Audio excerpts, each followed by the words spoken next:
Hello, and thanks for being here today. If it's your first visit to this channel, a real warm welcome.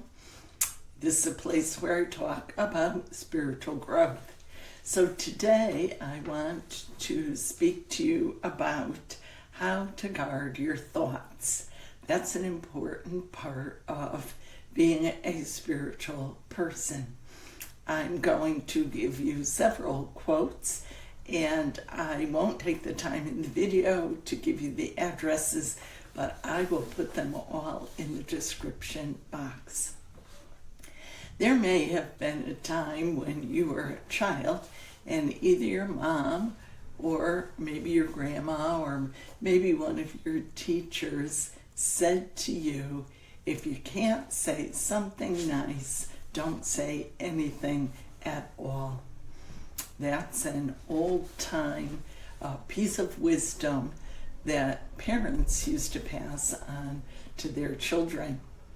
Well, I'm going to expand on that and say it's not just what you say, but what you think that you want to think good things, think nice things. So if you can't think something nice about a person or a situation, it is better not to think about it at all. There are some places in the scriptures where it talks about thinking, and one of them says, finally, brothers and sisters, whatever is true, whatever is noble, whatever is right, whatever is pure, whatever is lovely, whatever is admirable, if anything is excellent and praiseworthy, think about such things. So you may be wondering, if I can't think anything that's unkind or that isn't good, isn't nice, what am I going to think about?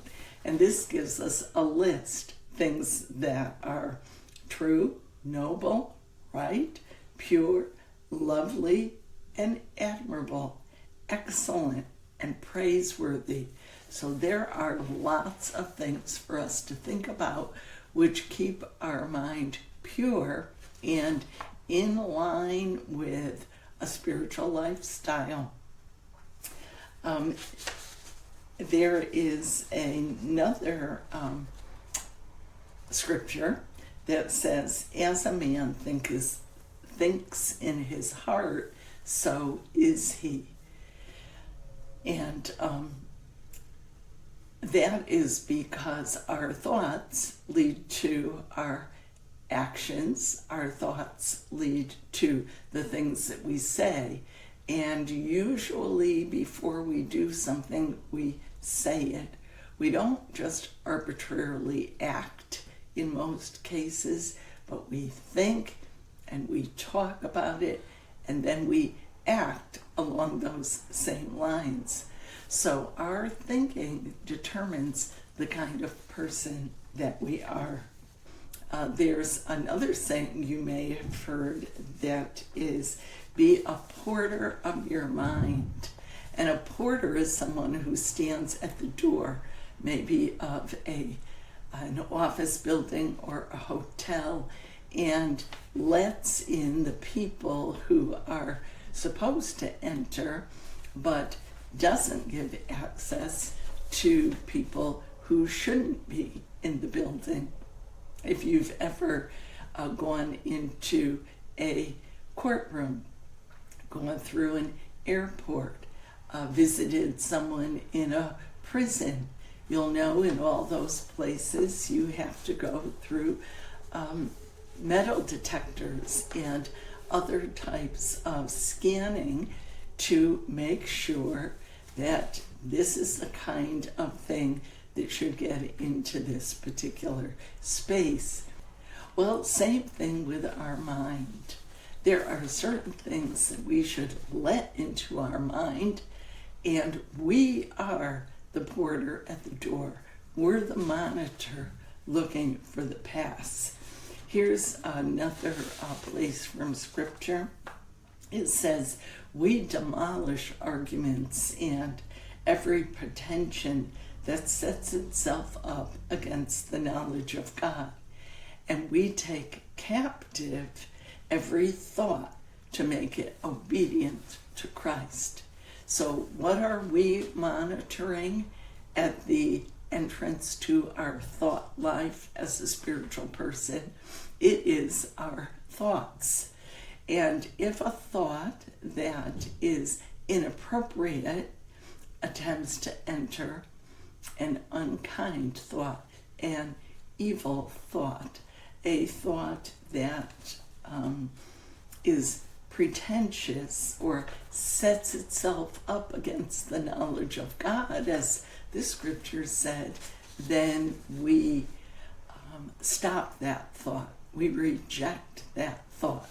And we think on something else. We don't let it in. Oh, that sounds like it might be difficult sometimes, and sometimes it is, but I just have one more thought, one more quote for you, and I'll read it from two different versions. One is Modern English. It says, God has not given us the spirit of fear, but of power and love and self-control. And in yet another version, it reads this way: God has not given us the spirit of fear, but of power and of love and of a sound mind. So we are equipped with the ability to control our thinking. If we're having a problem with obsessive thinking or depressing or evil thoughts, that's the time to turn to God and realize that we have the ability, we have the spirit within us that allows us to have self-control and to think appropriate thoughts. So anyway, that's what I wanted to share with you today. These are important ideas because, as that one quote said, we become the way we think. And it is as if our mind is the soil where seeds are planted and they generate and grow into plants. We find that in some of the parables of Jesus, where he says the words of God, the thoughts of God are planted in the seed of a person's mind, and they can grow into a beautiful garden.